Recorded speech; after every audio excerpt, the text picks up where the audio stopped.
قطاع السياحة وإعطائه نفسا جديدا، خصوصا بعدما خيم عليها الركود لسنوات بسبب الجائحة.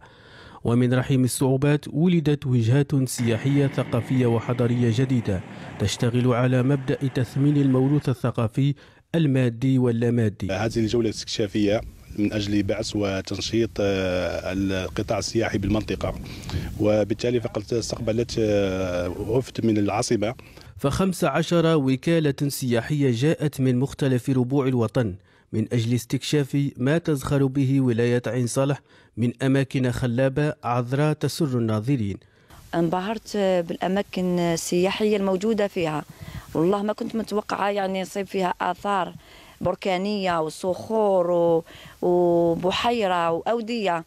يعني نوجه نداء كل وكالات يتوجهوا لمنطقة عين صالح يعني ويبداوا بالترويج لهذه الوجهة الجديدة. لا، هي أول مرة نزور المنطقة اللي استكشفنا فيها مناطق وأماكن اللي ما كناش نعرفوها، ما كناش شايفين باللي تكون بهذا الكم.